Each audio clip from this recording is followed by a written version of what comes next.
Hello， 大家好，我是 Jeff。因为出差的关系呢，人生第一次来以色列。今天的影片只是有关我飞去以色列的记录，有点像是回到频道第一支影片那种感觉吧，就是随手拍拍简单记录的感觉。希望你们会喜欢喽。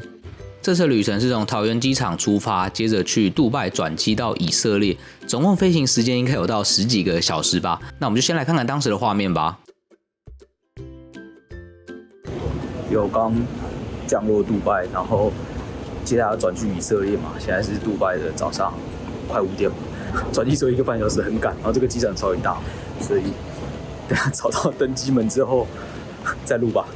好，先这样。刚刚找到登机门，还好没有到很远啊，在同一个 terminal 里面。杜拜的机场比我想象的还要普通，本来以为会很金碧辉煌，但其实也还好啦。然后买了一杯他们这边的咖啡，毕竟我等下一降落就要直接去公司特种兵行程，所以先喝咖啡吧。等下飞机那个小飞机3个小时、3、4个小时应该不会睡得很好。一杯7.9块的latte，好像很普。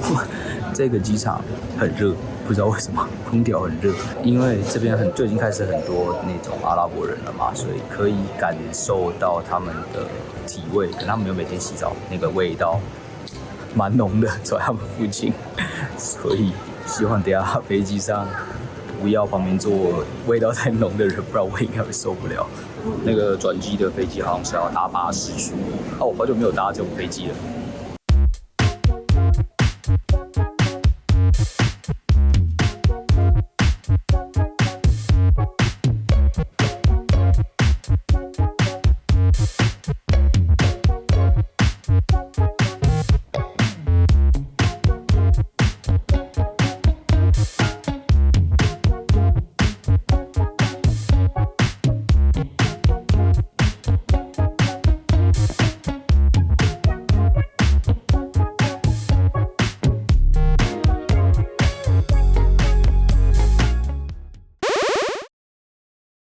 我们是终于结束今天的工作到旅馆了，现在大概是晚上8点吧。今天真的是特种兵行程，就是一下飞机之后马上就到公司报到，然后就空错了一整天。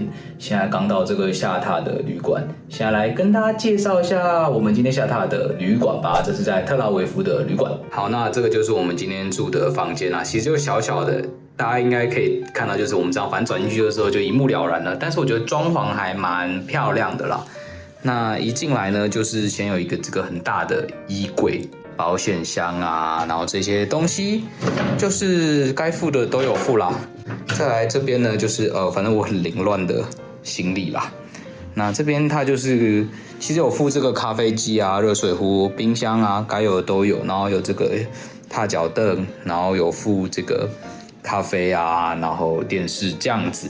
再来呢就是床，它是一个双人床啦，但是其实这房间不大，所以看起来就床就整个塞满整个空间了。然后再来是它的浴室，浴室我觉得还蛮漂亮的，虽然就是一个很小巧的浴室啊，有一个玻璃帷幕的门，然后这边就是一个简单的淋浴区，但它的淋浴区是这种，就是有从上往下花洒下来的，然后也有可以自己拿起来的花洒，我觉得还蛮不错的，而且很干净哦。它这个整个食材啊，这个感觉我觉得都很好。它的这个水龙头黑色的，我觉得很漂亮，非常漂亮。马桶就是一般的马桶啦，但是它的一整个设计，我觉得是非常有质感。那下面就是这个什么都没有，那下面就是有这个浴巾啊、吹风机那些东西啦。那备品该有的也都有。那这就是房间简单的介绍啦。然后再来想跟大家讲，今天就是入海关的时候的故事。其实就是我一下飞机就马上被拦住了，就有一个人说他是警察，给我看证件。我就想说，反正我现在是在刚出飞机啊，还没有入境，也不可能是什么奇怪的人嘛。反正他就说，把我带到旁边去，然后他就用希伯来文问我说，你会不会讲希伯来文？那我就说 no， 我只会讲 English 这样。他就说 OK， 那我要查你的证件。其实问得很细哦，他就看我的护照说你是 from Taiwan 嘛，然后他就说你会待到什么时候？你飞机是什么时候？说实在我没记那么多细节，哪一天的飞机，然后几点几分飞嘛。还好我把它全部都印下来，所以我就把那包东西给他，就是说我有包含我所有的机票，然后我的旅馆的那个订饭店的证明嘛，然后还有我公司的一个介绍信。那时候公司有特别跟我说，就是他要写个介绍信以防万一。然后他看完之后就说 OK， 就放我走。其实检查很久，就是后面人都已经走光了。然后领行李领完之后呢，觉得好像 OK 啊，然后我搭车去公司了。结果呢，一过去就嘿嘿，就有一个警察，他说他是警察，但是他就是一个大叔，穿着一个很像那种牛仔裤 polo 衫，然后背着一个包包，很像是旅客。他就说我们要临检你，我是警察。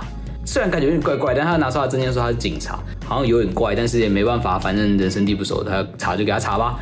他就把我带到一个小房间，很像美国那种小黑屋吧。他就说，反正我要把你的行李都拆开，全部都要检查，就是怕你有就是 security 的 issue 嘛。然后全部都检查完之后呢，还要签一个就是可能就是说同意你搜查或者什么的吧，反正就是签了嘛。签了之后他就给我一张小卡，小卡之后就可以过了，就是反正就这样就出去了这样。所以其实蛮新奇的，我没想到就是会不会染2次，可能就是我一脸长得就不是以色列人吧，然后我一脸长得就不会讲希伯来文。其实被查我觉得还蛮合理的啦，所以如果大家有想要来以色列玩，然后你不是报旅行团，你想要自己来的话呢，除了他剩下那个签证之后，我是建议说所有的东西都要印出来，这样你就拿给他看，就看一看，通常就这样就 OK 了，因为他们英文都看得懂，只就是讲的没有很溜，所以你东西文件拿给他看，这样是最直接的。好，现在是隔天的早上，然后我们来吃饭店的早餐，然后补充一个昨天没有讲到的，就是以色列他们有一种文化叫做 kosher， 它意思就是说肉跟奶不能同时出现在餐桌上，那奶制品就包含 cheese 啊、牛奶啊这些东西都是，所以呢，以色列人呢吃饭就是像比如说今天早上这个饭店早餐的 buffet， 你们看到的这个菜色，我们可以看，好像没有肉。因为今天有 cheese 就是奶制品，今天的菜色就不会有肉，这就是他们的 kosher， 他们的传统，所以很多以色列人有时候就比较不方便嘛，所以他们就会干脆直接吃素这样，所以这边有蛮多素食的餐厅的。那再来就是我刚刚就问这个店员说，那这样是不是就没有 cheeseburger 这种东西啊？因为 cheese 跟肉饼放在一起不就违反这个 kosher？ 他说对，然后麦当劳就有分 kosher 版跟非 kosher 版。我觉得就蛮酷的然后还想再补充一个很好笑的事情就我昨天就直接去公司嘛，我同事就走突然跟我说，其实公司有一个类似防空洞的 shelter。我说这要干嘛？他说因为有时候会有那个空袭警报，所以要躲到 shelter。我说我的表情就这样。他说所以原来这样会有炸弹炸过来。我说那不是就是瞄准战区吗？他说没有就是瞄准我们这边啊。我就这样。我说所以真的会有飞弹射过来？他说不会有飞弹射过来，我们大家根本就不 care， 因为反正一定会被拦截嘛，那个天穹系拦截。就是我觉得以色列真的是一个非常有自信，然后对自己的国家很有自信，对自己的武器那些都很有自信的国家。那当然啦，他们技术力的确是真的很强。我想要补充一个东西，就是 kosher， 其实是可以吃鱼，但是它鱼呢就是有一些规定，就是要有鳞片的鱼才可以吃，这不是鲑鱼，就不知道是什么鱼。但我很确定这是鱼肉，那这个是很像尾鱼这样的东西，尾鱼应该有鳞片，所以就可以吃。那这部影片应该就有点仓促的结束在这里啦，之后还会有去耶路撒冷跟一些其他地方玩的 vlog， 大家就敬请期待啦。预计也会想要跟大家聊聊，就是以色列这个国家的风土民情啊，还有他们的国防啊，还有以色列人啊，其实很多帅哥美女，他们都是金发蓝眼的，根本就不是传统意义上的这个中东国家啦。那大家就敬请期待咯。